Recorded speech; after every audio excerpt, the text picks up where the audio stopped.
Wow. Well, there. We did it, man. We made it to Potawatomi Minimac. My God, this place is gorgeous. Look at all these trees. I mean, all I can see is trees, dude. But you doing okay? Travis, you see trees? I do, man. You want to know what I see when I see this lake and these trees? You don't see trees? Okay, yeah, go ahead. You want to know what I see? Yeah, sure. Enlighten me. I see the underdeveloped resources of northern Minnesota, Wisconsin, and Michigan. I see a syndicated development consortium exploiting over $1.5 billion in forest products. I see a paper mill, and if the strategic metals are there, a mining operation. A greenbelt between the condos on the lake and a state-of-the-art waste management facility focusing on the newest rage in toxic waste, medical refuse. Infected bandages, body parts, IV tubing, contaminated glassware, entrails, syringes, fluid, blood. Low-grade radioactive waste all safely contained, sunken in the lake, and sealed for centuries. Now I ask you, Travis, think about that and tell me what you see.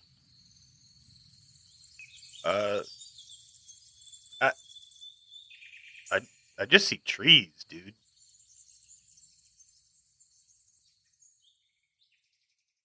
Take out the papers and the trash, or you don't get no spending cash.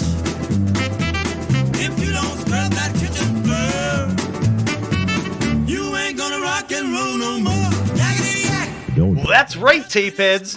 Pack up the Wagoneer, fuel up the Jetboat, and get your bug spray out because today we're headed to the lake in the great outdoors. Welcome to Taped Over Podcast. I am your water ski instructor, Travis. Joining me on this getaway, as always, a man that's been struck by lightning 66 times, the rack of yard tools from Sears, my co-host, Mr. Robert. How are you, Travis? I'm doing just fine, bud. Doing just fine. How are you? I'm doing great. I'm looking like Aykroyd stepping out of the Mercedes in the first shot of him with those big friggin' quarter tortoise shell faded shades on right now. What a gas. Looking good in his friggin' polo and golfing jacket. Oh, he's looking like a boss, dude. He's looking like a boss. He's looking like a savvy investor. In this 1988 comedy classic, a Chicago man and his family leave behind the big city and head to a lakeside cabin for a summer getaway. His plans of a relaxing vacation in nature are crushed when his high-rolling brother-in-law and his family arrives uninvited. As the two families half-heartedly try to spend quality time together, a string of misfortunes pave the way for the ultimate showdown between the clans. Directed by Howard Deutsch, written by John Hughes, music by Thomas Newman, starring our Lord and Savior J.C. John Candy, Mr. Dan Aykroyd, Annette Bening, Stephanie Farisay, Bart the Bear, and the Raccoon Family. Grossing $43 million worldwide and becoming an auspicious cult classic, The Great Outdoors Jetboats in with 6.6 out of 10 on IMDb, 42% on Rotten Tomatoes. But Bear, we may not be the home of the old 96er, but we are the home of the taped over score. Tell our listeners what it is. Well, blast the bear's hair off the top of his skull with buckshot, Travis. Oh, Because the Great Outdoors cruises in at a taped over score of 90 out of 100. Damn, suck my wake. And tapeheads, we're going to break it down for you the way we always do, starting out first with cast/performance, which I give a 19 out of 20. Oh, yeah, baby. You got the two Canadian masters here, John Candy, Dan Aykroyd. Their friggin' chemistry is unbelievably great. Good. They're so opposite of each other, and they play off each other so well. The great-hearted Candy and the cynical, friggin' kind of evil, fraudulent piece of shit Roman. Aykroyd. Families, because all these John Hughes movies are always so well cast. Like, it's a slice of 80s pie. Yeah, definitely. Like, the families are like just beautiful and believable. Like, they're 100%. Thank you. This movie, to me, it's such comfort food, dude. It's it's a deathbed movie, I like to say. Like, if I'm scared at the end of my life and I'm in a deathbed, even if I'm in my regular bed, you know, you can put this on, and it feels as comforting to me as Vanessa Williams singing Save the Best for Last. Oh, such a great song. It is. Oh my Legendary. God.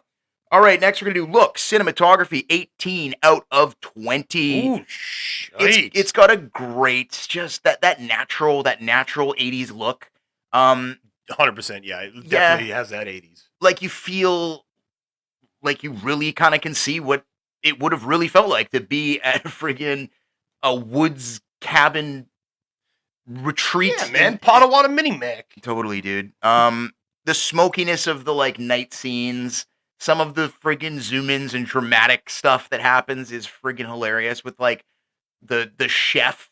Dude, I love that chef. We'll get into that chef, but I love it. I know what you're going with. Hell yeah. Greasy, nasty. The old guy. I died in the car on the way over here. Bill! Dude, Bill. there's great stuff. No, Bill! Yeah. What are we doing, good. Titanic right now? I don't know. That was oh, my God. We're going to do story/comedy. I give this a 16 out of 20. It's something of a Vacation clone, which is another John Hughes film. Not exactly a clone, but it's in that same vein. Sure. Yeah. It's not even a story as it is kind of just a collection of scenes and events that happen, and it's just like families kind of working it out. I love when he tells the bear story. Oh, yeah. It's so good. It's so good because Chet John Candy is literally making the best out of it. I love he doesn't throw Roman out right away, you know, like they get together, they're sitting down, the families telling scary stories. Just it's so wholesome, dude. It is a great, you're right. It is very wholesome, and he does a really good job with telling that story. And we'll get to it, but yeah, man. It's funny. Some of the zanier, goofier shit, like the raccoons. Dude, the talking raccoons are like probably one of my favorite animals ever to appear on film.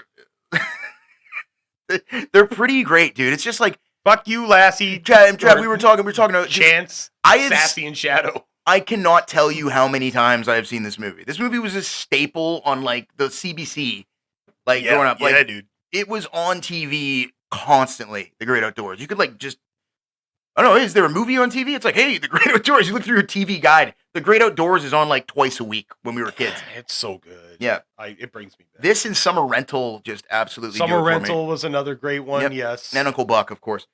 And don't forget Captain Ron. Captain Ron. Yeah. That's a classic. Well, let's not forget about Captain Ron. Yeah, we can't.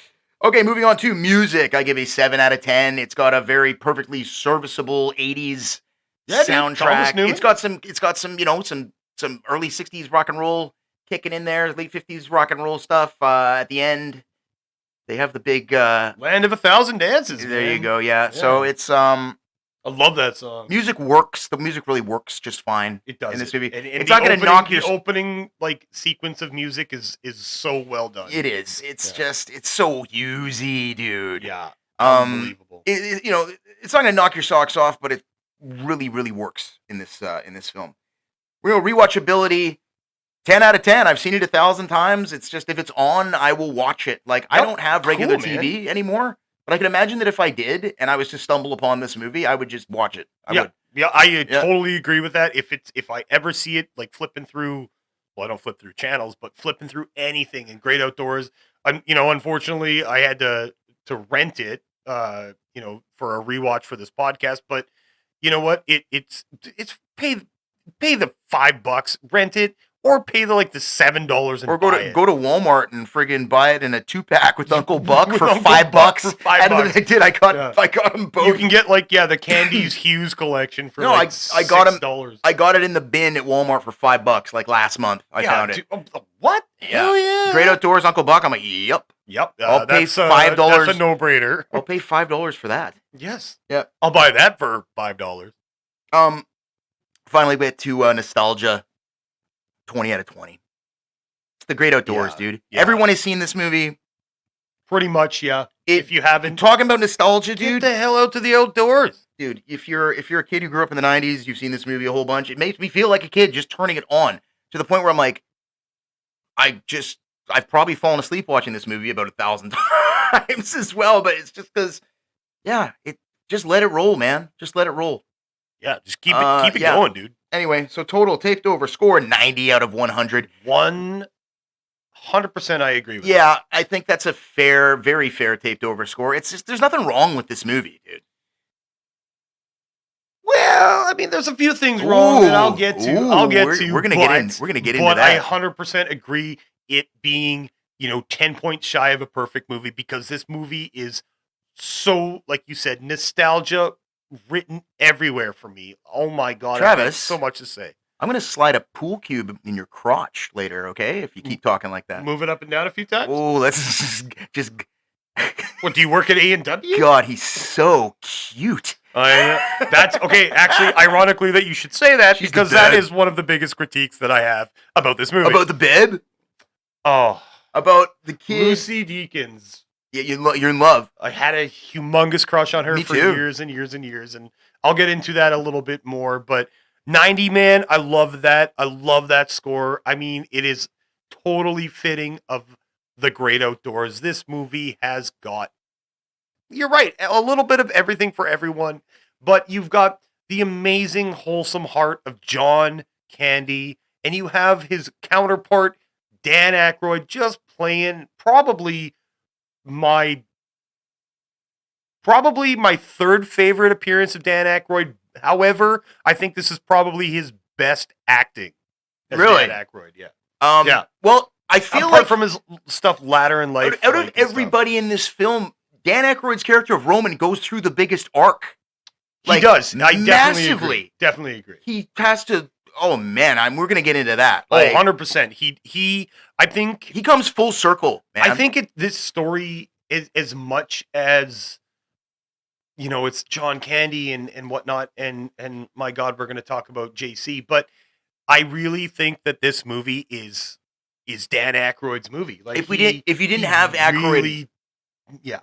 Go ahead. it is Aykroyd's movie. I agree, big Yeah, time. yeah. It's like John Candy's just larger than life, right? Like, So much, man. He's so good. this is my favorite Dan Literally Aykroyd. and figuratively. This is my favorite Aykroyd role. I love Ghostbusters. Don't get me wrong. Okay.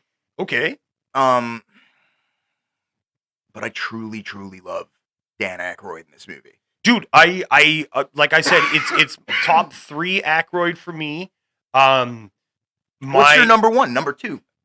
Okay, if it's like we're talking performance wise in Aykroyd's like pedigree of his scope of work, his best performance, in all honesty, I think it's this movie.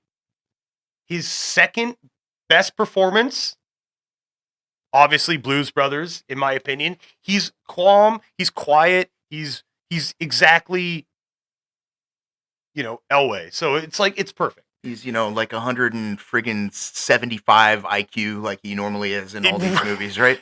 I love, and this is an honorable mention before I get to my third one. I do love him in Ghostbusters, but Aykroyd's always one of those guys that I feel thrives off of his counterparts. Like, he does a really good job, and when he's Absolutely. in isolation, he's great. Like, even like in something like Trading Places. With Eddie Murphy, he was still wonderful, very reminiscent to this role in a matter of speaking, but still really good. But I would say my personal favorite Aykroyd was Celtic Pride. Okay. And that's a movie that I want to do one day. Celtic I hope to God. Pride, man. With Daniel Stern and Damon Wayans when they kidnap the basketball player. I have not thought about Celtic Pride. I know nobody ever does. Since like elementary school. Dude, if you haven't seen it, oh my God, it's so good. And Aykroyd's really like wholesome in that, and Daniel Stern is kind of the asshole, but it's a great movie. Yeah. It's deathbed material, folks. Yeah, I mean, Tape beds, this is deathbed material here. I mean, this movie, you're that nostalgia, man. Like, oh my God, dude, it's deathbed material if you're 40. Dude, I remember like growing up. I mean, we grew up in a desirable location in the Lower Mainland, even to this day, but we never really went on vacations and stuff like where we got on planes as a family. Like, we couldn't afford it and stuff like that. But I remember we went to Skaha, like Okanagan, like Lake Skaha, and we went to a place that was so reminiscent of Potawatomi Minimac, and it brings up so much of my childhood about camping, man. I fucking love camping. You're not much of an outdoors man, though. I know that, Robert. No, I'm a city boy. You are a city boy. I am from Calgary, but I'm not a cowboy. No. Where I'm from, you get your ass kicked by a real cowboy if you call yourself a cowboy. That is 100% correct. Yes, sir. See, you and I are kind of polar opposites. Kind of like Aykroyd and Candy. Yeah, in a way, because I mean, I was thinking about it. So last summer we only got a chance to go camping once, but the summer before that we bought this place and we were moving into it. But the summer before that, I calculated how many days that Em and I were away camping. We were camping for 26 days. The smell was unbelievable. Oh, Just blow the freaking I definitely glass. smelled like lips and assholes. That's for sure. Oh, and I love lips. Oh my god! If I could market those, I'd make another million. There you go. But yeah, this movie just the place that we would go to in Skaha, it's like we had bumper boats and like it's so reminiscent, and that's why I think it holds a very near and dear like candle to my heart here in this movie, and I absolutely love it. Highly recommend it. But we should probably get into talking about this movie. I'm ready. Let's get into it. You ready for Act 1? Oh, yes. Did you get you the bug spray? I got bug spray, yeah. Did you fuel up the Wagoneer? It's fueled. It's You fueled. suck my wake. Good to go? Just don't keep it in neutral, okay? Okay. Make sure you get it in gear. Did you happen to vanquish Shilana, the temptress of the forest? Of course. Okay, good. Act 1. Chet, Connie, and their sons, Buck and Ben, arrive at a lakefront cabin for a summer vacation. His brother-in-law, Roman, and his family arrive uninvited, much to Chet's dismay. At dinner, Roman flaunts his wealth with lobster in place of Chet's humble hot dogs. That evening, Chet tells of a legendary bear that he encountered and claims that he shaved its head with a shotgun blast, scaring it away before it could attack Connie and himself. After his disastrous time on water skis, Chet takes the families to celebrate the centenarian. But later on, Ben and Chet check out a bear dump as Buck goes to find Cammy. Right on, dude. It's a don't tough, talk back. It's a tough act to talk about because literally so much happens in this first act. Dude, I am sitting. You know what? When I go to a lakefront property for a rental, Yeah. I'm hoping that the proprietor of this condo rental firm sits on the hood of my Wagoneer as I drive towards the cabin that he has picked out for me. You know what, Robert? Blow me for prompt service. Yes, for prompt service, blow me. So let's get into this. Let's start on. He really, this. dude. It's Oh my like God. kazoo, man. It's like a Ricola, mini Ricola kazoo horn. Yeah. So they go into the office there to rent their cabin for prompt service. Blow me, hilarious. You've got a horn. When I was a child, we used to go to Whitefish, Montana, and we had a I love Montana. Yeah, our family friends had a cabin out there. Yep. So we go ski Big Mountain out there. Yeah, Big Mountain. And we used to go to this place. We used to go to this place called Moe's, which was a sawdust joint. Okay, so you could eat peanuts and throw them on the floor. It was like sawdust. I love those places, man. Man, it was really, really cool. They had an arcade in there, and like they had this horn. They had this horn behind the bar, and the deal was, if you could get the horn to make a sound, you drink for free all night, as much as you want. Jesus. But the gimmick was, when you blow the horn, it is filled with like flour, and it explodes in your face when you blow it. I mean, that's a small price to pay for not having to pay. It is. No, I think they got you like one beer, and they're like, ah, look at you. We're not going to really let you drink for free. Yeah. No. You look like Ashy Larry. Sticking out the trash. Yeah. Anyway, anyone who gets so the old timer, the dog, the vicious dog, and his wife jump in the friggin' Wagoneer with Chet and his family. Meta. And he sits. She's in heat. Loves porcupines. Hates people. Dude, the dude, This Good guy, thing you're not a dog. This guy's like 74 years old. Wally, baby. He sits on the fucking hood of Chet's Wagoneer. He sits on the hood as he drives up to the cabin. He's laying on the hood as they pull up to the most gorgeous, massive lakefront cabin that you have ever seen. Oh, it is absolutely stunning. It's huge, man. So gorgeous. It is. It's awesome. Like, that's Robert Prosky was the guy who played the And if you guys don't know this manager. movie and you've ever seen Mrs. Doubtfire, he is the boss of Robin Williams that eventually gives him a job when he meets him at the restaurant. Oh, Scotch drinker. The Scotch drinker. Oh, Yeah. yeah. That's Why in the hell are you dressed like a woman? Oh shit. I'd like you to meet your new star of the show. Unbelievable. What a swerve. What a swerve, Wally Robin was Wally was fantastic. Robert Prosky is great. Yeah. Yeah. But you're right. Yeah, he's just laying on the hood while they drive up to this place. And oh my God, this is where some of that comedy really starts. I mean, you have a great intro of the family driving in, the Ripleys. You know, you've got Chet, John Candy, Connie, portrayed by Stephanie Faraday. The eldest son, Buck, is Chris Young, and you have Ben, played by Ian Galletti. And they're coming in, and this is what I love. In two ways, it's juxtaposition, because you don't have, the tropes of, one of the kids is like all moody and broody. No, and the just kids doesn't are wanna be stoked, there. man. They're all, everyone's bought into it, right? Like this it's great. is a They're all- very loving family, man. yeah, and you have that yakety yak, and they're all like, mimicking the words and stuff.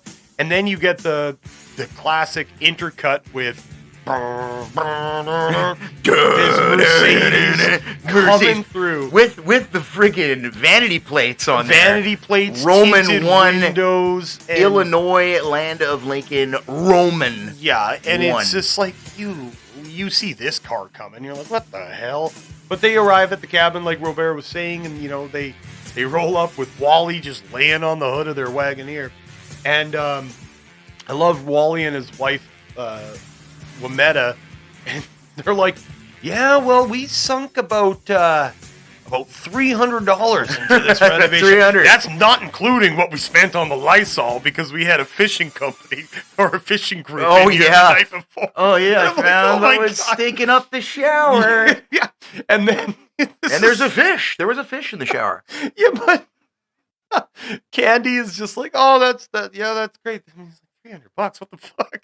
And then he's like, oh, okay, well, what else could go wrong? And then Wally, under his breath, is like, well, you could get the shits if you drink the well water. Oh, yeah, And yeah. he's like, what did he say? You What? might get the shits from drinking the well water. Yeah. Yeah. So yeah, they finally the Ripleys finally enter the cabin, and Kids run out to the lake. yeah, and then we have We get Chet and his wife having an intimate oh, time. you mean Bert and Shilana, the temptress of the woods. Very, very like I guarantee you John Candy did that with his wife. Like probably Oh, I mean, yeah, that but is it's ad-libbed, I it's bet so you. wholesome in this regards, man. John Like, Candy's just he's a sweetheart of a guy. and he really is. He plays this role of Chet Ripley like a I love when he cracks his, upper middle class guy. I love when he cracks his fingers as he's gonna unsnap the bra. Oh, unsnaps the bra. Yeah, I mean, this movie is full of those classic tropes of just so many. If any of you unnecessarily tape heads out there are married, and you come on, and you got to coerce your wife into Coitus? into trying to make whoopee. Oh yeah, Whoopi. Okay. Yeah. It's, Well, you got to role play a little bit. You got to be come Bert on, the get the house for lumberjack ourselves, and come on. Shilana the temptress of the oh, woods. come on. Come on. Come on, Jack. It's very much. Come on, Come on, Jack. come on, Jack. Jack. Come on, Jack. James Caan fucking shows up. James Caan fucking eraser. Anyway, as this Sonny, no. as this loving, flirtatious, kind of romantic, Little role play, fun little stuff. role play, Yeah. fun stuff is happening. Dan Aykroyd steps out of the freaking cockpit of that Mercedes, Yeah. and he is rocking like a yellow shirt. Oh, A dude. friggin' like He's looking like a Chicagoan for oh, sure. He's looking super yuppie. Oh, definitely Midwest yuppie. yuppie, like 100%. Yes, good. Very Midwestern yuppie. Walks in, hey, What a gas. no. They'll be thrilled to see us. What are you talking about? And while his wife, Annette Bening, we must say, his wife Kate, played by Annette Bening, this is her first ever movie. Really? Yeah, first ever She's movie like for her. the biggest star in this movie, arguably. Well, now. Other than Candy and Aykroyd. Well, yeah. I mean, Stephanie Faraday didn't.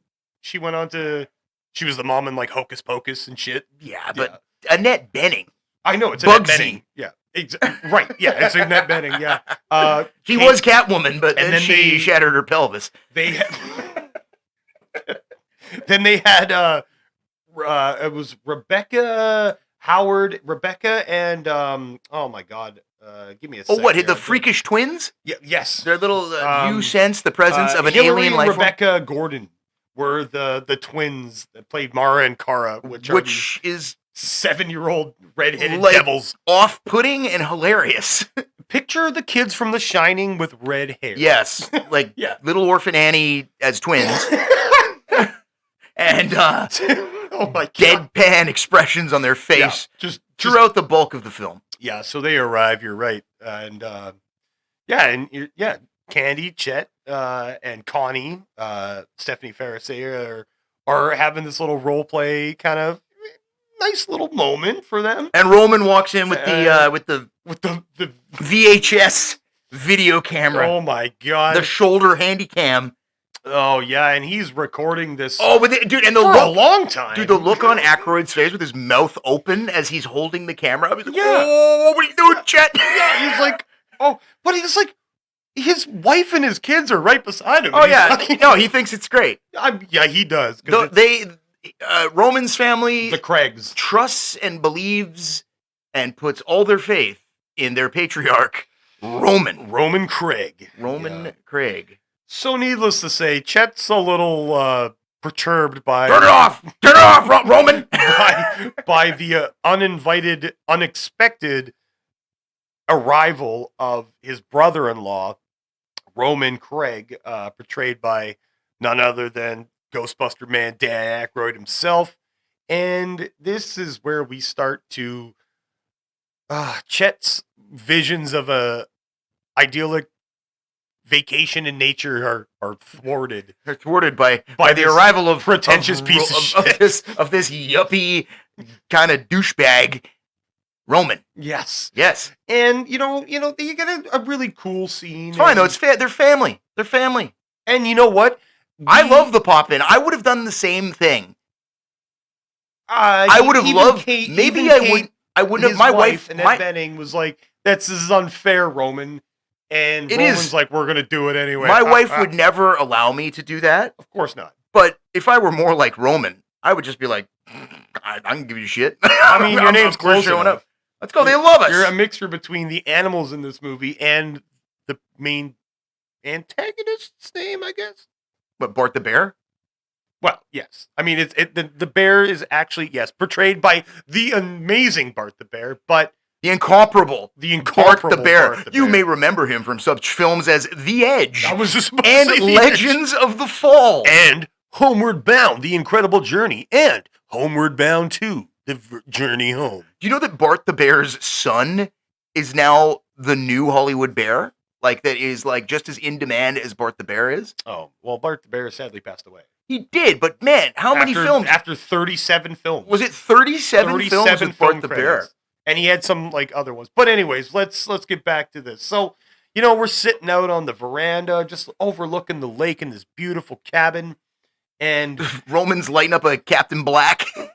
He's rolling it himself, though, dude. Like, man. He's got the blue little fanny pack, and he's rolling it himself. So crispy and I know. solid. I mean, obviously, it's not for the film, but he's apparently rolling it himself. I mean, we'll understand why he's doing that later, but we get that amazing dialogue between Chet and Roman. And might I say, in the very beginning of this episode, my co-host here, my friend Robert, hit that unpracticed, verbatim, word for word. So check it out, folks, because you're gonna love it, and give him some appreciation. Dude, no script, man. No script off the script. Good for you. I was fucking shocked. I spent about a good 4 hours memorizing that. Oh, okay. Now everything's now it doesn't mean anything. You know what? Give him thumbs down, guys. Give him thumbs down. I thought it was great.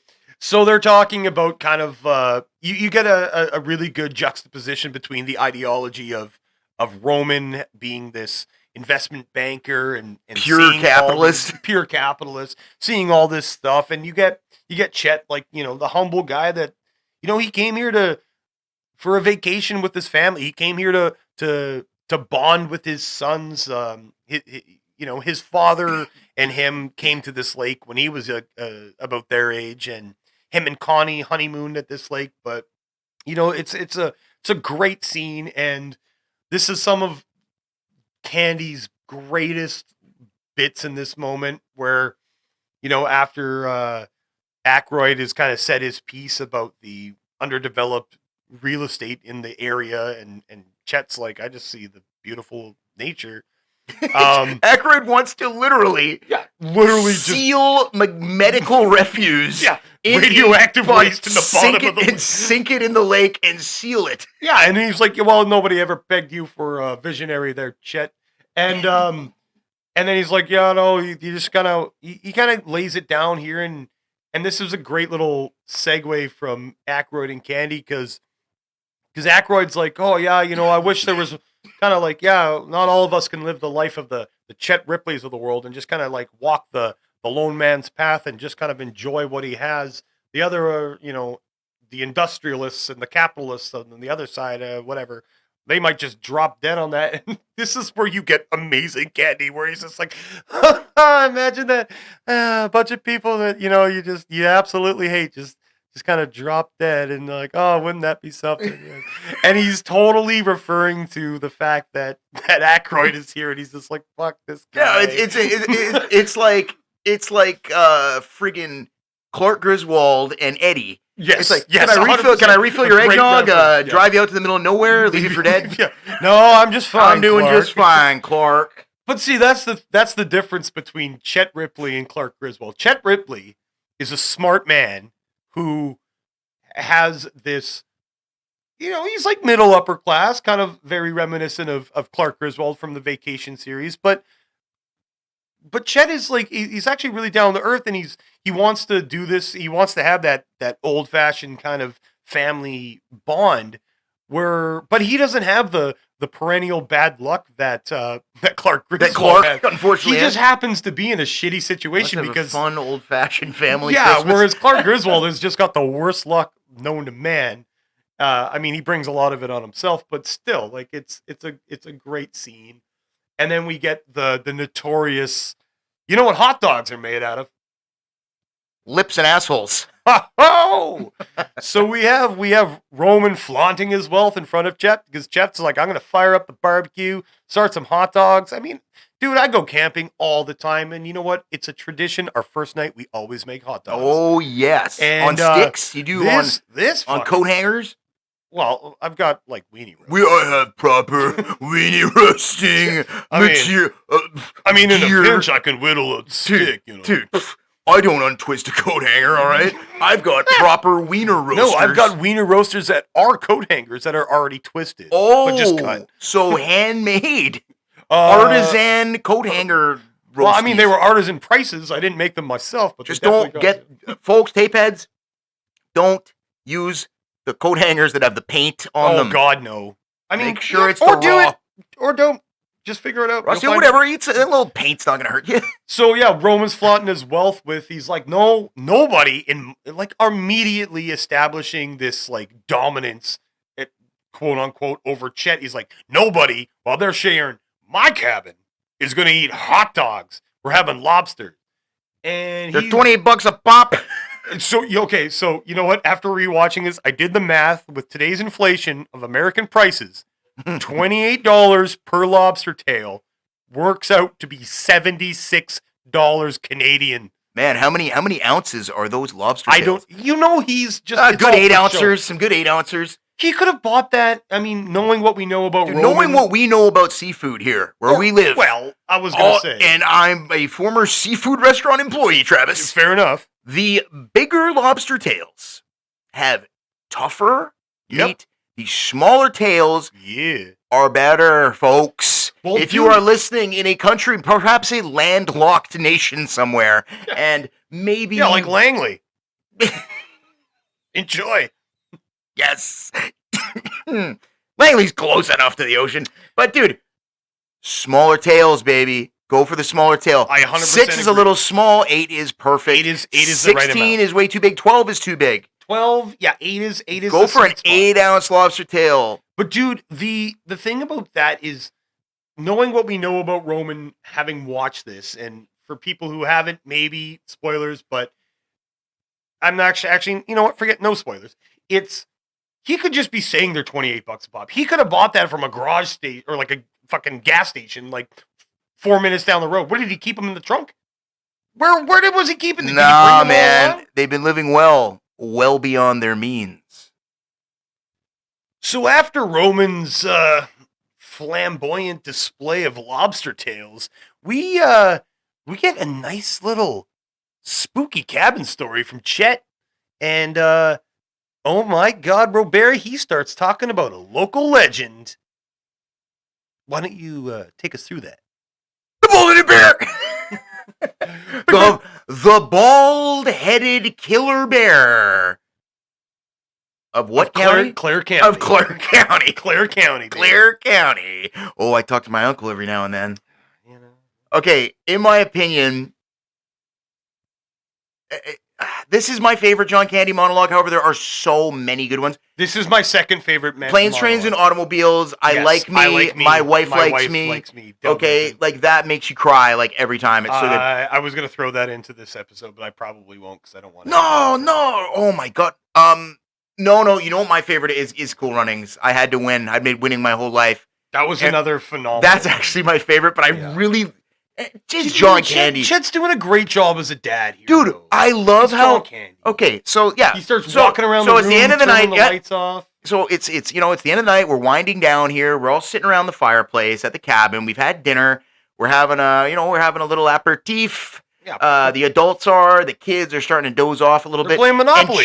And Chet, just the coolest dad. Like, how awesome is he? He starts just slowly dimming all the lights. He starts turning off the light switches, dimming the lights, walking around sneakily because he's like, I'm going to tell the kids a scary story. I'm going to tell a scary story. I like it. I think it is so brilliant. It's just, the humanity in this is so friggin' awesome. Yeah, and he does it like he sets the tone, and he does such a cool job. And he's telling this, like recounting this tale of when him and Connie were honeymooning there, how this bear kind of came upon him, and he was like, "What the hell?" And he looks no different. Like they changed him a little bit. They put glasses on him. Oh yeah, and gave him some hippie sandals. Yeah, and that's totally about it. Came downstairs, and then he grabs this shotgun and shoots, and obviously he's not really a hunter; he's more of a fisherman. He shaves the head of this monstrous bear. The paws were immense. And I love Annette Bening in this time. She's like, oh, drinking her like 50th martini or whatever. But yeah, and Ben's kind of like, well, she's not still out there, is she, Dad? And he's like, and then Connie's like, well, no, this is a long. And then Trav. I love how Candy's still going with it. He's like, yeah, well, she might be. I mean, she might be still out there. Maybe. Thirsty for blood, angry. Great story. Okay, so one thing I love about this scene, Travis, I love the kids like, no, that's that's not real, Dad. And the wife, Chet's wife, goes Connie. Connie goes. She looks, and it's so good and so natural. Yeah. And she goes, no, it's true. Yeah. It's true. Yeah, because she's buying into it, and then it starts to get a little too. It gets a little too. And this is what I loved about Chet. Like it's Chet camping essentially. Dude, he has this ability to deliver Yeah, and he this throws the whiskey amazing- in the fire Oh, and it it's catches and it's so like, good. "Ah!" So when you go to sleep tonight, oh my god, yeah. don't and look this out the leads- window. This leads to because it might be the bullet in the bear. He throws the whiskey on the fire, explosion, fireball everybody- out the Jesus, chimney. shit, I'm trying to read here. Jesus, Chad, I'm half drunk here. You got trying to give me nightmares for a month. clock moving. For a month, I'm 25 pounds overweight. You think I need a blast of the ticker like that? I felt my plaque start moving again. So, like, Incredible. after the amazing ghost or local The legend only thing, story, Travis, the only thing that matches how good this story is the story that Roman yes, said is that's what I was- Roman trying to just- reassure his daughters after this that nothing is wrong. Well, I mean, see, this is Splicey. this Yo, is- we're gonna splicey. I'll put that in there. We yeah. gotta splicey the Roman story about the band of Yeah. escaped fucking army recruits who Yeah, were so- subjected okay, to so brutal, I'll put that in hellish there. behavior modification We don't even experiments. talk about it. I'll put it in there. But anyways, it's just like. Good evening. How's it going? Listen, girls, as your father, I feel it incumbent upon me to set the record straight on the validity of the tale which Uncle Chet shared with us this evening.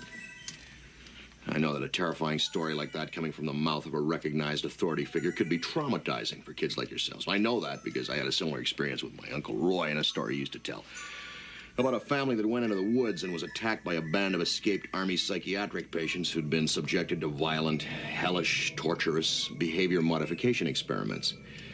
Seems they escaped from the metal boxes the Army kept them in, found this family in the woods, fell upon them, slaughtered them, and ate them. So even after that ridiculous fucking story that's more horrifying than the bear, the next morning, Roman is like sitting there and he's like, honey, why do Chet's kids look at him like he's Zeus and my kids look at me like I'm a rack of yard tools from Sears? He's in the bathroom in a towel, okay, shirtless in a towel, and he's fucking trimming his nose hair with tweezers. And his kids are just staring at Cara. Yeah, what if Chet's kids look at him like he's Zeus? Yeah, and my kids look at me like I'm a rack of yard tails from is Sears because yes, and then he's on the phone. He's got like the freaking and Kate and that Benning's sick like 88. That's a sick 88 cell phone, dude. She's like, well, maybe if you, and he's like, put a cork in it, honey. I've got the pastor, and he's like, hey, pastor, 5 minutes, $25,000. Like. It's like, okay, he's wheeling. He's trying to make a deal here. He's doing his thing, right? But the first allusion to Roman. Illusion or allusion? He's alluding. We're alluding to. Well, Robert, let me ask you this. Foreshadowing. Yes. Would you rather get a pontoon boat or blow some coin with Uncle T over here and get a jet boat? Jet boat! Sorry, Dad. Jet boat. Suck at my wake. breakfast, it kind of comes down to, Chet has this plan because he wants to bond with his kids. To cruise the lake in comfort. Try to have a nice, relaxing vacation. Yeah. And now Uncle Roman there. Uncle Roman's gonna blow some coin on a jet boat. There. It's too much boat. It's too much boat. There's only one thing you're gonna do with a pontoon boat is they're gonna retake Omaha Beach. No, fuck off. No, man. Chet's trying to cruise the lake in comfort. Yeah. And Roman decides to rent this fucking boat that is all engine and very little boat. My weight. It's got a fucking gigantic like V8 on the back with like exhaust just too much boat. It's too much boat, dude. It's too much. It's a beast. It's a very ridiculous boat. It is a beast. And then we find ourselves teaching Benny how to water ski. It's like, what do you do? Just let go. Yes, trouble. Uh-oh. What do you do? Just let go. So this scene, it goes on the water skiing scene. Too long. It does go on too long. I remember watching this movie with my wife, and my wife said that exact thing. She's like, "This has been going on 10 minutes. way too long." It's the same as the saucer sled scene in Christmas Vacation.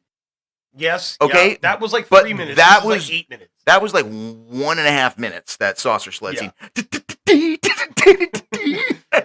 Spicy. Yeah. So Chet is, trying to teach his kid how to water ski off the dock, which is pretty ballsy. Well, now hold on. Now you've been water skiing, Travis? Yeah. Oh God, yeah. Yeah. Not as much as your father, I remember you My saying dad that. is like, my dad was like a pro water Yeah, skier. but it's like insanely good. He did the slalom ski though. He did the single ski. This is pre-wakeboard. I don't know. Oh, my dad. Skiing's kind of weird. I remember watching my dad. This is a little aside here, but I remember watching my dad the last time he ever water skied, and he was in his late 50s, probably early 60s, and I just remember watching him, and I kind of knew it was his last time that I was going to see him. hurrah, yeah. And man, my dad, he zip up that life jacket.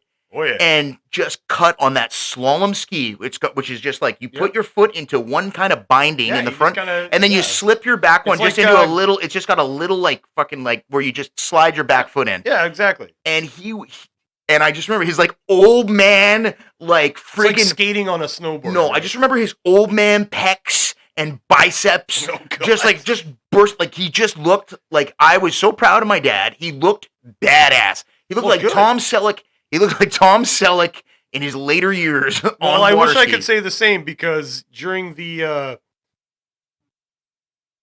lecture of being safe, Mr. Roland, Roman, sorry, gets a Mr. Roland. I was going to say, Mr. Roman gets a his signals crossed per se, and he guns it, pulling Chet. Okay, he's gonna go. All the way. He's not gonna go. Okay, he's gonna go. Yeah, and he goes through fucking weeds and ducks and cattails, everything under the sun. Yep. Amazing. It's amazing that he's able to stay up for all this time. Well, it's also important at this point in time. Like, yeah, it's a very slapsticky moment.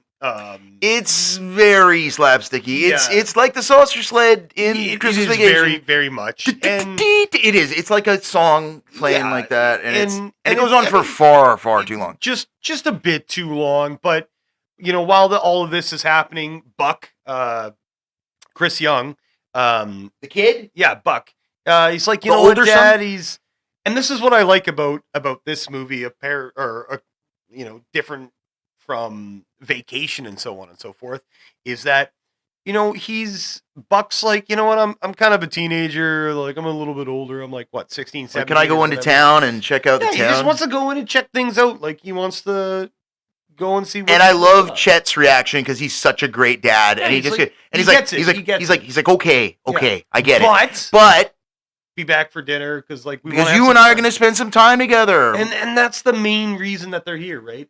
And man stuff going on the lake, you know, retaking Omaha Beach, you know. No, man, but it's like I really relate to this massively, because this is where me and my dad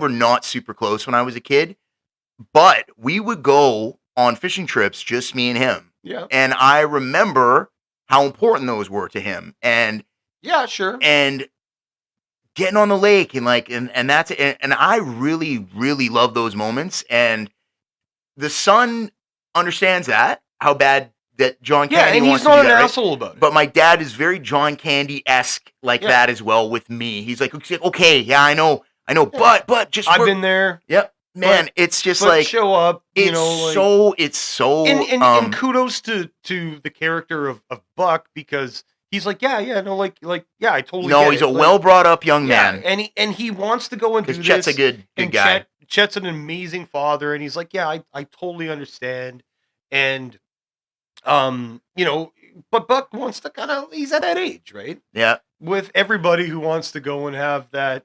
Experience the town when they're 16 or 17 or however he's supposed to be in this movie. You want to go meet some girls, man. Yeah, he wants or even just hang out with people his own age. Yeah, and this is where he meets Cammie, who's a local girl, cute as hell. Super crush on Cammie. Yeah. Lucy Deakins. I like. She's tough. Could fly, she's tough. fantastic. She's cool. Well, you don't know how local she is, Robert.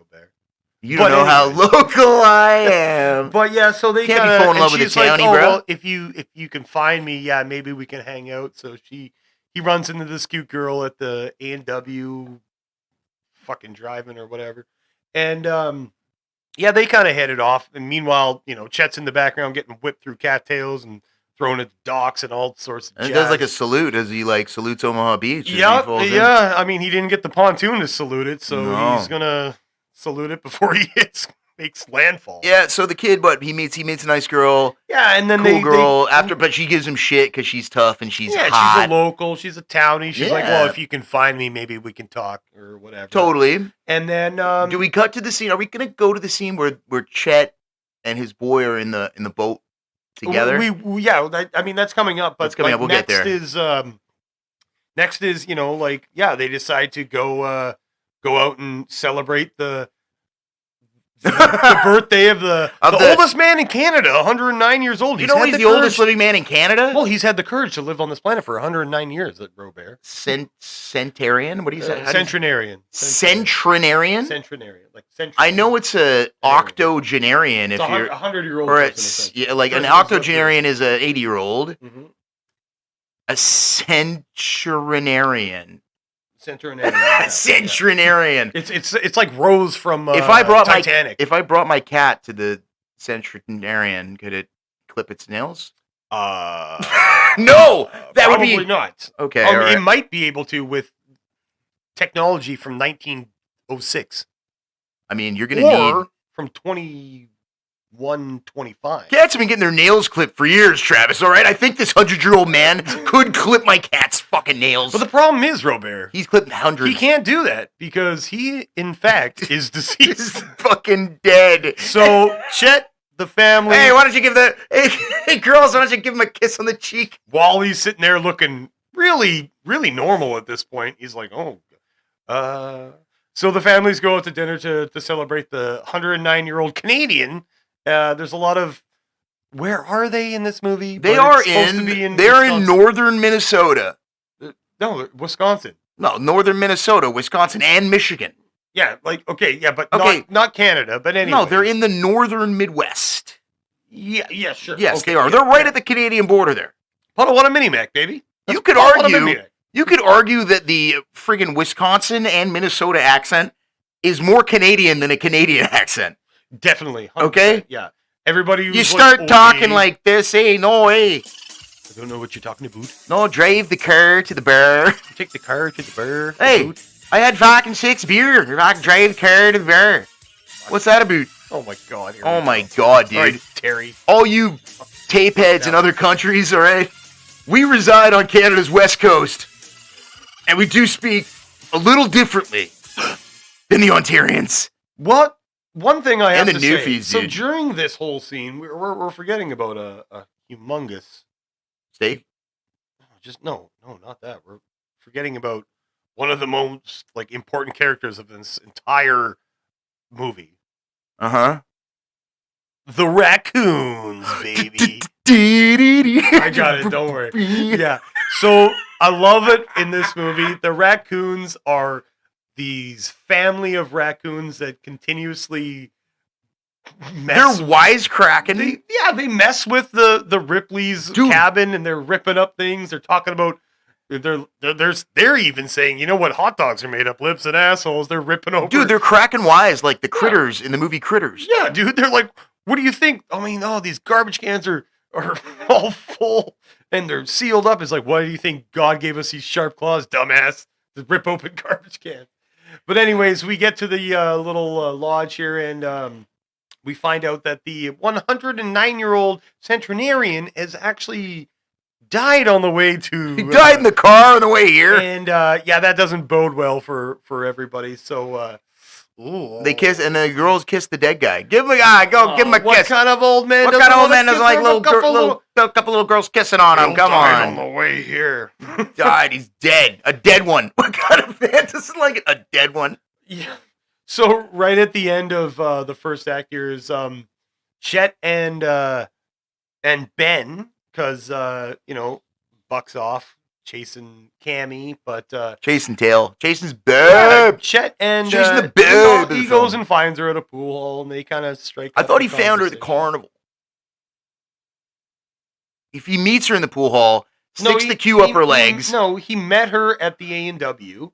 Where she Did was he? working. Yeah. No, he went and met her. because Chet was buying 4 chili dogs. 4 chili dogs. No, Dad. six hot dogs, Dad. It's like, They're not for me. No, it's for all of us. It's for all of us, yeah. And I'm So hungry. He meets her there, and then he meets her again at the pool hall because she's like, if you can find me, maybe then we'll talk. And then they meet up at the carnival. Well, based on the way you spoke to me last night, I think you could think of 100 different ways to tell me to back off. Right before we kind of get into like the whirlwind of a second act of this movie, we got a lovely quick scene of Chet and his oldest son, Ben. No, his youngest son, Ben. Oh, the little kid. They decide to because Buck's off chasing tail, like we said, he's chasing Cammy. They go to the bear dump. Oh yes. And my God, dude, I forgot. Dude, how did I forget about this? You know what? I kind of forgot about it when I was writing it, but I'm like, oh my God, no! Like they're luring in bears with Zagnuts, like Beetlejuice did with fucking. How many fucking candy bars does John Candy? He's the Candy Man. He is John Candy. Hold on a second. How many candy bars? I told you I love you, right? I told you I love you. Oh, let's not let it. This is totally Uncle Buck. This is a very Uncle Buck-esque scene. Dude, and this is an actual thing. Like, for people who don't know anything about, like, bear dumps and stuff like that, like, it's an actual thing. Like, of course. You know? Dude, I saw my first ever polar bear, actually, with my dad at one of these places. Tapeheads, I'm just going to let you know, Travis is the type of guy who has seen an actual polar bear in the wild. Dude, I've seen one at a zoo. So, they actually, when, like, certain parts of, like, the ice and stuff freezes over and certain, whatever, I'm not going to talk about land bridges and all that shit, but, in like, northern Manitoba, where, like, my dad was from, this really janky, small little town, I remember going there, like, when I was younger, actually, roughly around Ben's age, I remember, like, the first time, like, in my latter years, I'd go there and I'd do a lot of work for my grandparents. But, he was like, well, this is kind of where I grew up in like a very rural part of, it's literally Manitoba. Northern Manitoba. Manitoba's a beautiful province, by the way, Tapeheads. I've been there. Dude, many times. The town, main line, half of it is Saskatchewan, the other one, Manitoba. Oh, wow. So it is northwestern. Flin Flon, Manitoba. Northwestern Manitoba. It's in the paw. They call it the paw. They call it the paw up there. Lake Athabasca and stuff like that. It's we went there and he's like, oh yeah, like he was trying to entertain me as like a younger kid. Like I wasn't like young, like he's not putting me in danger. You're what, 10, 11 years old? Yeah, I think I was like 12 or so the first time I went there. What did he? Okay, wait. So did he say? Well, he's like, wait. No, but no, Travis. But did he say to you? Don't pick a prickly pear with the paw. When you pick the pear, you better use the claw. No, his name was Buzz, not Baloo. Oh, shit. You fucker. But yeah, no, like... Have I given you a clue? No, but like literally, actually, Manitoba is actually the polar bear capital of the world, believe it or not. Really? Yeah, I know. It's not like Northwest Territories or Yukon or I was thinking because... Or Alaska? I was like, that can't be right. I mean, Alaska's more grizzlies, not polar bears, but Kodiaks, baby. Kodiak, yeah.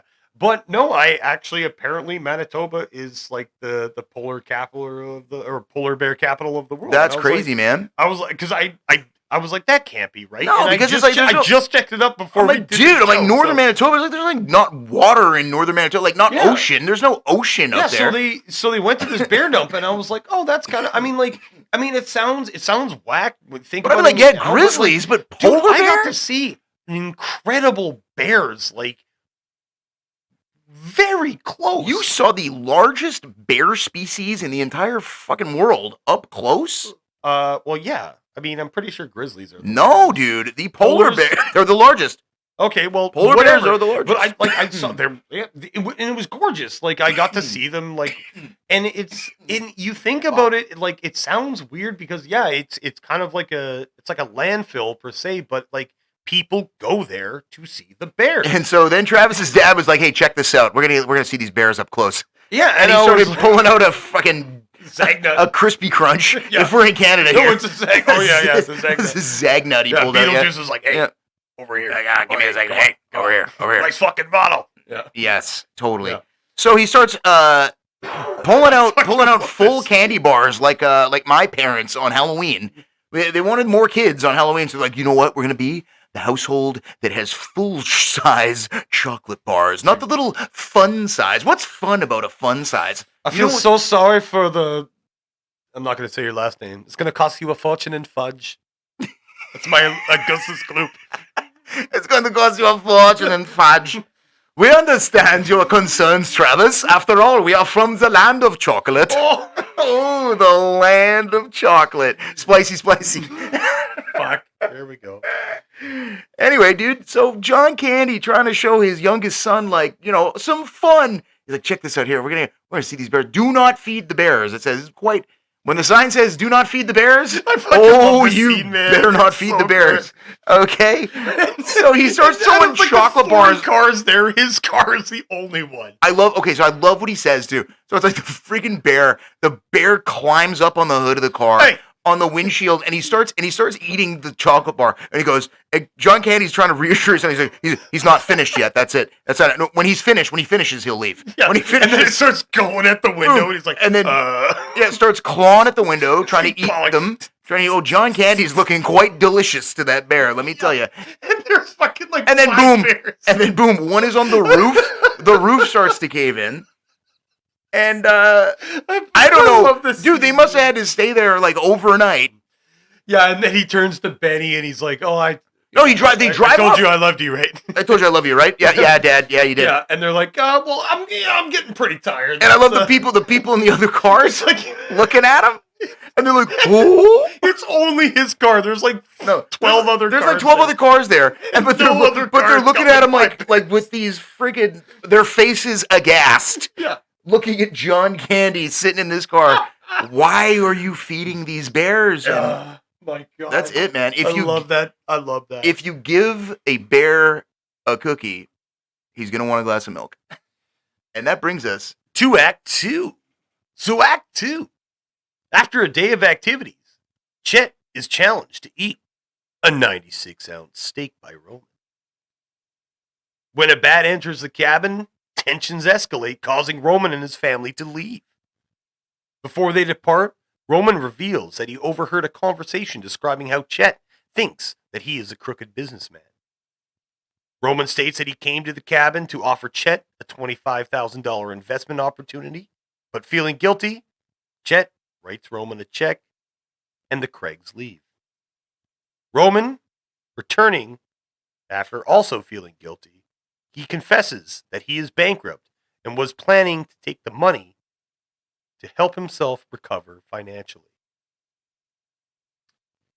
Dude, this is amazing, okay? Like, all right. Like, let's get into the old 96er, of course. However, this is where Dan Aykroyd's character of Roman really he is the biggest. So I'm so sorry. The story arc. Hijack you. Yeah. No. I mean, he in terms of like a character, he is like the best exposition of a character in this. Like literally, tape heads. Okay, in this movie, John Candy is just a good guy. He's just a great guy. He's got a really nice family. Everything's great. Yeah, he's not really struggling with anything. No. Whereas Dan Aykroyd's character of Roman Craig is actually having to kind of come to grips with the fact that he's in real trouble. Oh, he's in financial need, and like it's all this is like a flamboyant show, and he's actually in dire straits. Yeah, right? Like, and he literally he changes and starts to realize, you know, the importance of family and what's right and what's wrong. And he's like, man, where like he kind of realized he's sort of lost, and he's just like, man, humanity and life can hit you in the face with a fucking sledgehammer sometimes. And Roman Craig needs to realize a lot of things. How much he loves his children, how much his family truly means to him, and stop fronting and be real. And Chet teaches him these things. He does. I mean, he kind of teaches him a little bit. We're not there yet. That's more of the third act. But this one, Chet teaches him a little bit of humility in a matter of, you challenge me? Yeah, Roman, I'll take you up on that challenge. Because you're too cheap to pay the dinner bill after you found out that we could get it all for free if I eat a 96-ounce steak. Cue the chef. No. This guy is fucking terrifying. This scene is absolutely amazing. Okay? The chef? Oh my God. Dude, okay. Amazing scene. The chef, like... Oh, the bucket of salad, I'll share that with you. Like, who is, in modern times, this chef? It's like Vinnie Jones. No, like... Oh my God, it is like Vinnie Jones. If I'm the juggernaut, are you gonna eat this 96-ounce steak? Oi, I'm the juggernaut, bitch. Oh, you Eat the gristle and fat. this 96-ounce steak? So poor old Chet there, greases up his knife and fork, taking the smallest bites. Yeah, he's going to town on it, but it's a 96-ounce steak. Meanwhile, you have the angry Vinnie Jones chef staring over his shoulder every minute. Making sure that none of the meat is disposed of. And you also have Dan Aykroyd with his ear right up to Chet's belly. Yes. Listening. And Yes, going, you yes, do. yes. Yes, Chester. Yes. Processing nicely. Processing nicely. Processing. Processing nicely. Processing Hey, nicely. what do you say if I get a couple desserts down them? You throw in a couple hats and t-shirts for the kids. Fucking hats and t-shirts. When he eventually does crush this thing, he walks out like completely like wasted. Oh, of, like, he's got full meat sweats. He's got complete meat sweats. Yeah. And he's got the I crushed the 96er Yeah, t-shirt. I Has finished anyone ever the old finished? No. 96. Has anyone ever finished it? Not in my lifetime. Yeah, no, he's like 98 years I old. love, okay, before the fucking steak is on the plate, when you walk it, you like they show this amazing like cinematic like Dude, I'm gonna cut in the dude, it's like the fridge. Okay, it's a walk-in fucking fridge. It's got its own door. And it's got its own giant hook, and this fucking this thing is fucking it's a side of savage. beef. It is like a side of fucking beef. Yeah, it's like half a cow. If Like, you it's- sliced, oh my God. if you sliced, you couldn't. You like it's bigger than Travis. 100%. I It mean, is- like I'm more than 96 ounces, but my lord, God, I could not eat a 96 pound of ounces. flesh, no more, no No less. more, no less.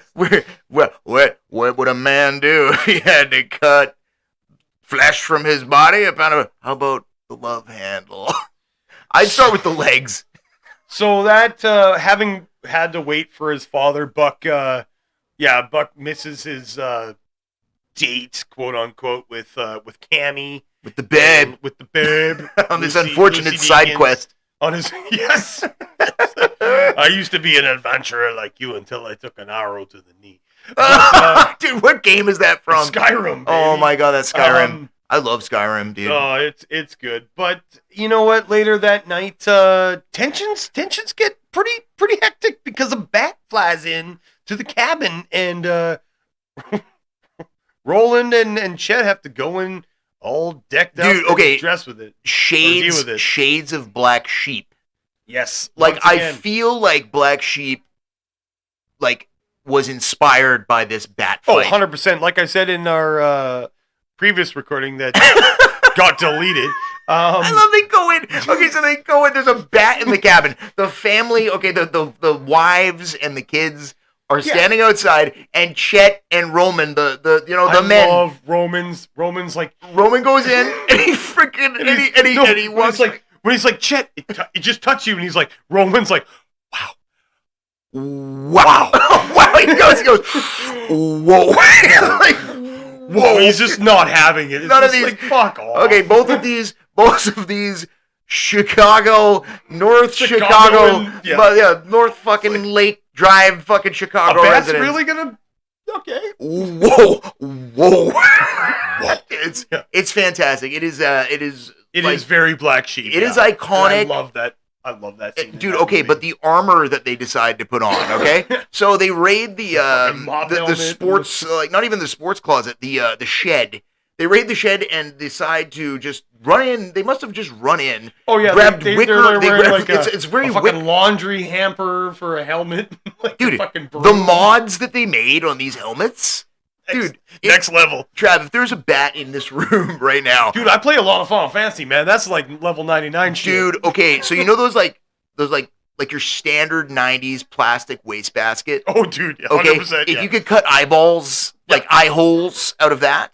It's like I would have to have the holy shit, I don't know if you ever saw I think it's like Macbeth from like the 70s. And there's like a final fight that happens in it. There's a fight, the guy's wearing like a tin pot. Yeah, it's like a bucket. Yeah, it's like a Corona bucket. It's a bucket helmet on his head. That's what it looks like. And then there's like the sword goes like under his neck. It's a brutal kill. It's a brutal kill. And it's like, well, fuck. I knew you weren't gonna win wearing that Wayne Gretzky Jofa on top of your head. That's freaking Kelly Buckberger helmet that you're rocking. So Kelly Buckberger. So anyway, the Essa-Tikin and basically the entire roster of the 1980s Edmonton Oilers or the Winnipeg Jets wore these goofy ass fucking Teemu Salati's in the corner just being like, no. Timu wore that Jofa through his entire career. Is amazing. So needless to say, it looks like a garbage can. Yes. They have a hard time with the bat, and then they have to so needless to say, the bat attack operation didn't go so well for Chet. He got beat the crap out of by Roman, and that was his last straw. That's also very Black Sheep with Farley. Also, yeah. Oh my God, I missed it. I can't believe it's still alive. He said, "You're beating me." But die. So oh my God. If you've ever had an umbrella in your life, some bats. I know a lot about bats and umbrellas, man. Do you know where bats, we live? Dude, I know where we are right now, dude. There are large trees. There's a lot of bats. Where? No, they're tape heads, don't get too scared right now. But we are in a place. Hold on a sec, Robert. Hold on. You can't stop that thought. We're in bad country. Dude, we're in bad country right now. Dude, there are bats and skunks. And raccoons. Oh, dude, a lot of raccoons here. Yep. Tons. Especially where you grew up, man, at Crescent.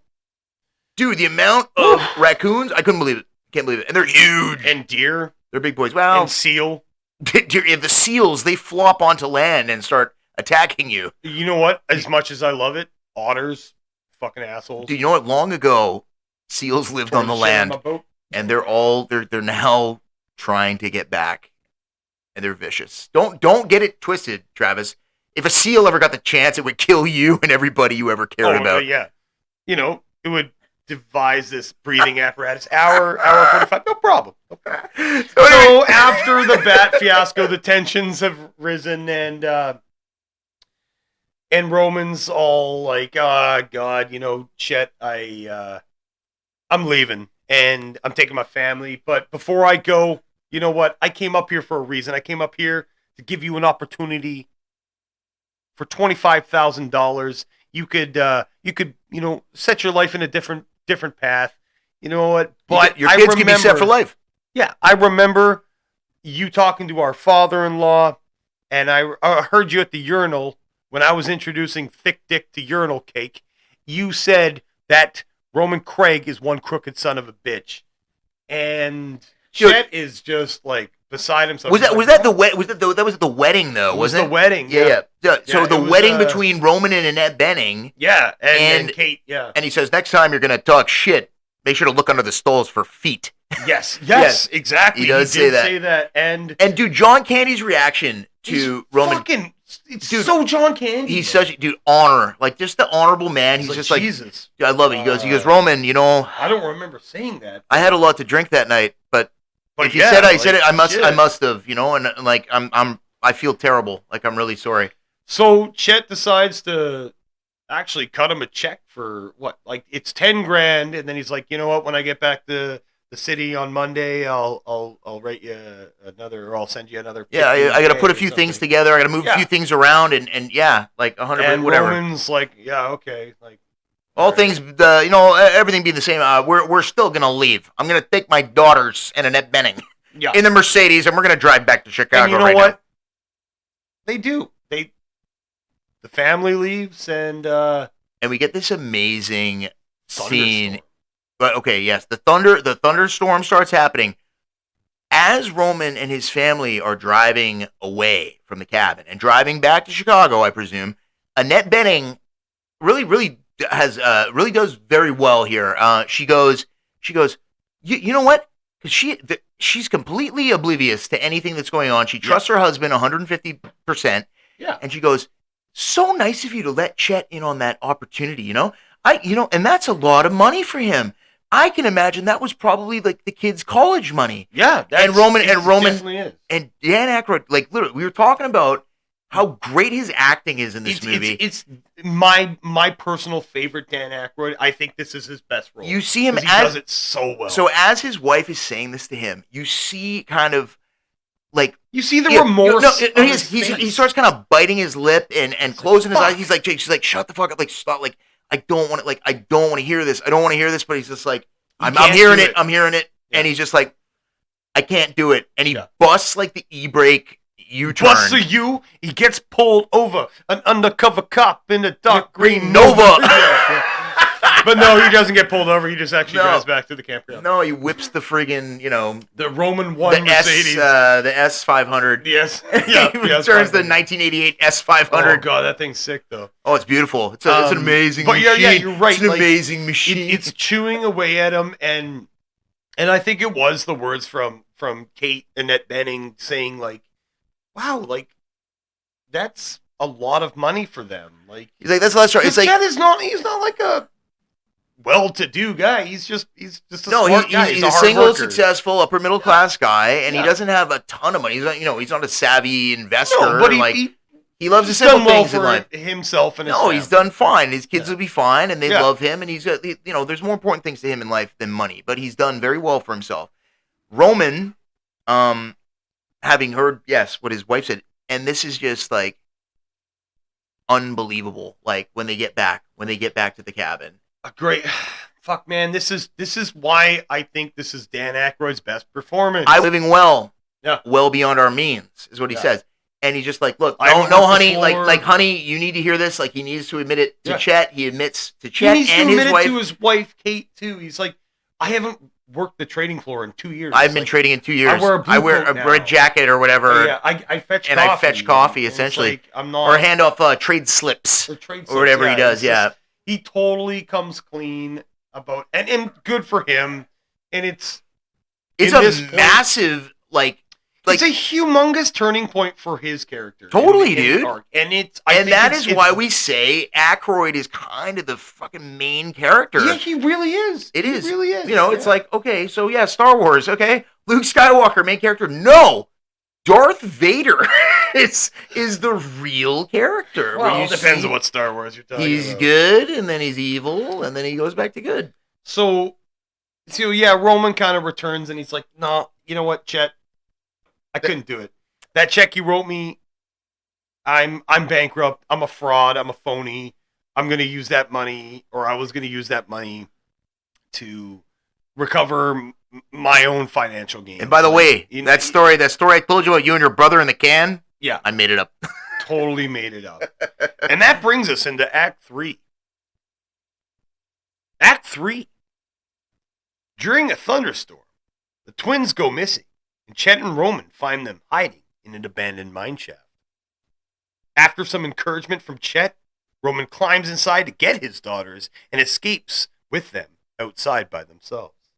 But meanwhile, Chet discovers the bald-headed bear, and it chases him back to the cabin. Wally arrives with the shotgun lamp gun, and Chet shoots the bear, blowing off the fur from its ass, causing it to flee. Making amends, the families part on better terms. On the road, Connie reveals she has invited the Craigs to stay with them while they recover financially. Knowing so, Chet hits the gas, hoping to beat Roman to the best parking spot in the garage. Oh, yes. Dude, so this massive reveal happens where Roman admits that he is bankrupt. he hasn't been trading in 2 years. No. Okay, he's not. Everything's he's fake. got nothing. Our fake swatches Living off of credit that he talks cards. about or whatever, and his friggin' everything. He's just I'm a fraud. He's a fraud. He's Yeah. a phony. And I'm literally like, just, man, like I'm putting up a front. yeah, and I was gonna scheme you out of this cash. But I can't. I can't. Your family. It's one thing to scheme the priest on the phone or try to get other people. One scheme. No, it's one thing to scheme a man of the cloth, Not mine. but not fucking John Candy, man. It's one thing to scheme an ordained priest, but I'll be damned if you scam John I Candy. will not scam the referee. I could not abide. I could not abide you scamming the Polka King of the Midwest. Okay?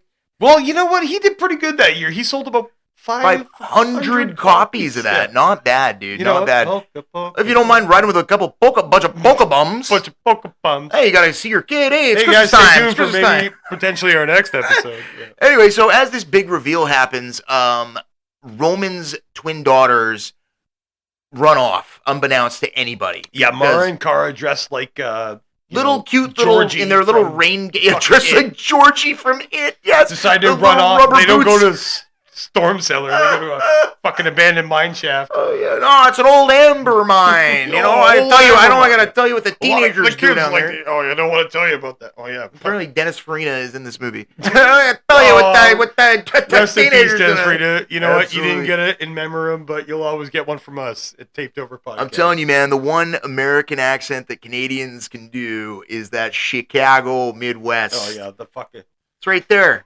It's right there. heavy. We've got a bunch of beaches. Well, who the fuck wants to see them? Yes. All right. So, Chet and Roman. Man, I love this though. Dude, this is amazing. Okay, so it's dumping rain, it's thunder, it's lightning. It is a forest setting. Okay, forest, thunder, lightning, freakish. They go through this like busted fence. They get to this. Literally, it's like a pit. Okay, It's like, an abandoned mine shaft. It's like Jeepers Creepers. It's like the pipe. it goes down. Hold on to my feet. Like totally. Yeah. Actually, fuck you. They're Derry. running at me too, Trish. No, Derry. I'm gonna let you go because your shoelaces are tied in a ridiculous manner. So Roman is apprehensive to go down the pipe. He hears the voices. And we all know that Chet's not going down because God. he's too big. No. Oh yeah, Chet's not going down that one. Yeah. No. Oh, he won't fit. No, but okay, so there's this amazing moment between Roman and Chet.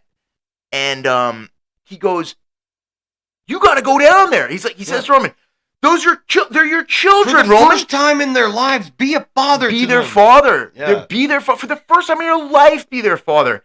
And freaking It resonates Roman, with him. dude, because it does, man. Because he's just turned this huge page in his life, Yeah. admitting that he's a failure, essentially. But he's not going to fail his kids. But he's not going to let his kids down. And that's the most important thing ever. And earlier in the movie, it is important to him that he sheds a little light on as your father. I feel it incumbent upon me to shed a little light on the story that your Uncle Chet told us this evening.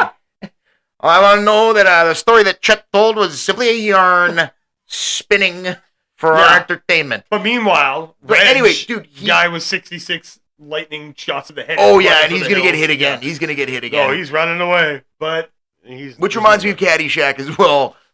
No, the good Lord would never stop me during the greatest game of my life. And then Bill Murray just This kind of reminds me of Caddyshack in a way. But, I mean, but lightning. Let's keep going. We're at a climactic point. Dude, beautiful moment. Okay, for once in your life, be their father. And Roman's like, he stands up, dude. He's in his like yellow fucking golfing jacket, weird mustard, and his hair is like his hair is fucking gorgeous at this point. No, it's down. He's soaked, man. It's dude. Anybody's hair at any point in time, even your hair right now, you look like it's huge. You look like fucking Noctis from Final Fantasy 15. Wow, dude. I thank know you. that's it. I'm a Vegeta guy, actually. I mean, it's very reminiscent of Vegeta. Shut your mouth, Kakarot. I know audio. Shut up, Kakarot. You know what? I gotta say one thing. Yes. The back aspect of your hair, though. You used the moose level of over 9,000. It's just joking. But anyway, this is Frieza This is a really dude. pivotal Okay. point in this. Roman goes down the pipe. Okay. Yeah, he goes down. Chet hooks up a rope. And Roman goes down the rope into the pipe. Yep. Sees his beautiful little daughters Mara and Cara in their rain gear, That's, their little pink pants, and their Rebecca little and Hillary water, Gordon. their little duck boots. Yep. Just scared. They are. They're Oh. fucking little girls. Oh. They might look like the fucking Twilight Zone devil. No, still, but they're adorable little dude, girls. and they come around to what the performance of these twins very good because they have a little bit of a story arc as well. They kind of come out of their crazy shell and they're like, Dad, like they are. They're like, Dad, in a way. Yeah. it's okay. It's okay. And Yeah, anyway, in a way. Roman shows up. Dude, it is like a freaking pool and they are sitting up on a bank, essentially. Yeah. I mean, it's flooding. Yeah. Right? Yeah. They grab onto him and they hold on to Daddy. And he climbs. I love that, man. And Roman starts climbing. As a father, I love absolutely. Dude, as a girl dad. As a girl dad, that dude. No. You got 2 daughters, man. Like that's got to really resonate with you, I would think. 100%. I will, 100%. Anyway, so We'll leave it at that. so Roman climbs up the rope with his twin daughters holding on to him, and it is beautiful.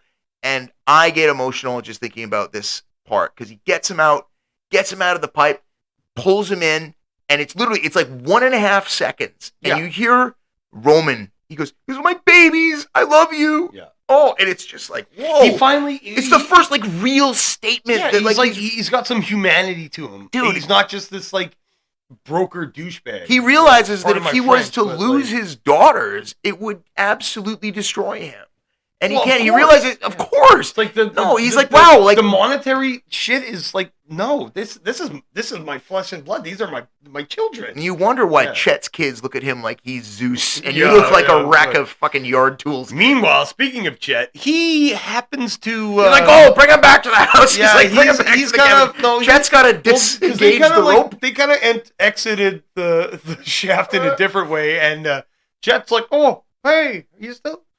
And he looks over, and you get, It's the bald-headed bear. Oh my God, the bald-headed bear. He recognizes it as like his instantly foe, because that bear, fucking his recognizes greatest. Oh, you're that asshole that shaved my dick. I didn't even come in your house. I was just behind a pane of glass, and you decided I was no threat to you. I wasn't coming in your house. Yeah, I but just wanted to. You burned my hair off. I Now just I'm wanted to gonna maybe chew go through the your shit out trash. of you. I maybe was just gonna go through your trash and then run off. You blew the scalp off me with a shotgun. Yes, and I've lived in ridicule in the animal kingdom Yes, thus far. everyone, the entire animal kingdom. Have you watched Lion King? Have you seen those raccoons around here? They laugh at me every day.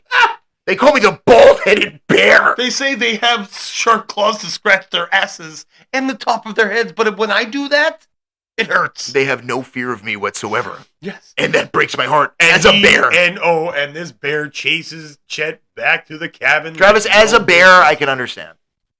Oh, 100%. As a bald man, I can understand. I would also All fucking right, chase. so the bear and the bald man completely can identify. We have unified, Robert. This is my Dude, the bald-headed bear. Expecto Patronus. So tape heads. This is my Patronus charm, Robert. Tape heads. Me and Travis combined form the bald-headed bear. Yeah, he's got the body hair. I've got the fucking no hair on the top of my No hair, Robert. I got hair on my legs and my arms, and I got a little bit on my chest, but I'm like, it's almost too much. nicely manscaped every once in a while. Check it out. Not the chest, man. You know you're not supposed to mess around down there. Oh, Anyway, Chet arrives. Chet arrives back at the cabin, back at the fucking Honey, bear. back at the Rothschild, back at the Big bear, Roth, chase me. back at the Rothschild estate of cabins. Okay. Yeah, The biggest Shut the most. noof the pop. No, we put $300 into it. It's like, oh yeah, what's there? 120. Oh wait, no! Don't forget about the money that you also spent on Lysol. Oh man, there was a fish in the shower, but come on, man, you're staying in this cabin. Oh my God. So yeah, Travis was just doing a fucking wonderful John Candy impression there. Connie, Stephanie Farisay, Connie, his wife, is like, honey, I can make you a sandwich. Everyone's safe and home. Like they found the kids. And were you asking? What do you want? What kind of meat do you want? He's like, bear, big bear, chase me. And she's John like, Candy. bear. I don't think we. No, I'm. John Candy's like, that's your solution to everything in our marriage. Make me a sandwich. You know, like Out of bear. You know what? I've eaten so many sandwiches. Look at me. Look at the state of me. Look at me now. You've been making me too many sandwiches, Connie. Connie. Can you imagine if it went that way? Anyway, the bear. No, I'd be like, you know what? Take her. Leave me and the kids. Take her. Yes, take her. Take my wife, please. Meanwhile- Take my wife, please. Good fellas. Meanwhile, any young men kicking the one-liners. Anyway, the fucking front door, which is like, you know, Literally behind John Candy. it's huge. It is like a church door. I didn't realize how big this front door was. It is like Bart the bald-headed bear, blasts through, like literally, boom, like a sandwich trying to crush the cheese with his stomach. Well, it definitely makes a sandwich. It does. It makes a John Candy, Love this. Bo Bandy sandwich. And Jet's Candy Bobandy. So I got no candy for you, Randy. John Candy. Randy Bobandy. Yes, Bo Bandy. Yeah. So the bear, and the bear is having. Yeah, it's okay. So something the bear starts jumping up and down on the door with John Candy underneath. And I That's wanted to so bring good. up, Yeah. dude, I wanted to bring up because the bear is having so much fun. The Oh, bear the bear is. and yeah. Bart the Bear. If you know anything about Bart the Bear, tape heads, he is the Hollywood bear who's been in so many movies. He's been in 37 films. dude, including The The Edge Edge. and my favorite movie of all time, Legends of the Fall. Stay tuned And for that one. Homeward Bound 1. The Incredible and Journey. Homeward Bound 2. What's that? The Adventure Home? Is that the second one? Yeah, some bullshit. Shadow! Oh, Michael J. Fox's chance. Peter! My God, I swear. Shadow, you don't have long left. It's like,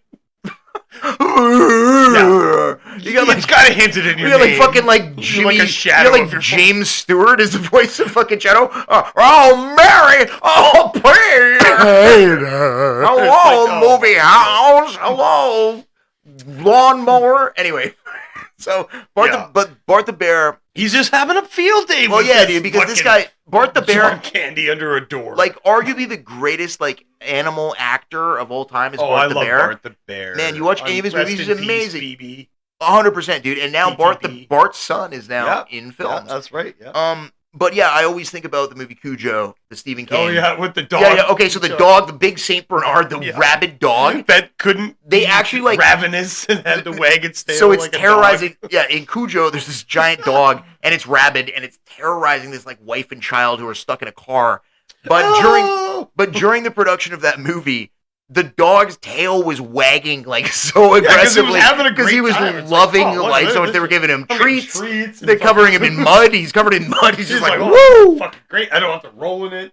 Totally. So Yeah. yes, Bart the Bear was having an amazing time pouncing. He rips through the cabin though. He does, man. Yeah, and then Wally shows up and he's like, "The lamp, The shotgun the lamp. and he points to it, and the shotgun that Chet used on the honeymoon with Connie just happens to Is that be the same shotgun? Yeah, And now it's a lamp? and now they turned it into a lamp. But you have to plug it in order But to you shoot have to it. plug it in to shoot it. Yeah, oh, fucking believable. Was it? It must have already been plugged in. He didn't physically. Well, the Well, light was on. wow, I'm gonna use the So shotgun, light but I was on, better and plug. then he takes it out, and he's like, "I'm gonna shoot." And he's like, "No, you gotta plug it in," and he plugs it in, and then it finally fucking shoots, blowing the ass hair off of the big bear. So now, Dude, and not this only bear- is the bear bald. Dude, did you ever see Bird on a Wire Oh, of course. with Mel Gibson's hairy Yeah. ass? That's what it looks like. I mean, She pulls his pants down in one part, like from the back, yeah, and like okay, Mel's yeah, right, Mel's right, ass. yeah, fair Mel's enough. ass has got like a sweater level of hair. Like, you know, your lower back, you get a little fur My there. ass is actually, it's weird. I got like hair on my like the lower legs, like my ass cheeks completely bare. Me too. Me too. But like anything lower than that, forget about it. I've got some on the I'm small like of my fucking back. Bilbo Baggins. I have the hairiest chest. It's like very hairy, but it's Oh, you like got a lot of brown sugar. I got a there. lot of hamburger meat on my on my chest, but I don't have like any on my back, which I was always happy about. And you know what? No, I'm so happy. I have no hair on my back. that's no a tough. hair on my ass. And I work with a lot of dudes who got really hairy Oh, backs dude, because I see him in the worked with locker some room. guy who had like a sweater on Oh, his for back, sure, and I'm dude. like, I worked with one guy fuck, man. had nothing on his chest. I worked with one Take guy off your had shirt. nothing on his chest. It's like, hey, that's my Canadians jersey. He goes, yeah, here, have it back. No, I was talking to like, someone no, else who's yeah. not you. Yeah, it was Definitely not you. I'm doing dirty work right there. Yeah, I got You got that? You got that? I got picked up. So Chet blows the hair off the ass, and they had to literally put a prosthetic on the ass of Bart the bear. It was so good. And he runs off doing this like, dude. I'm like, how are you going to bear to do that? Bear. That's a nice looking ass. Dude, he does a very similar thing in Legends of the Fall. Bart the bear does that same move after Tristan Ludlow cuts one of his like fingers off, and he runs off. But we don't like Legends of the Fall. It's a terrible movie. You shut your mouth.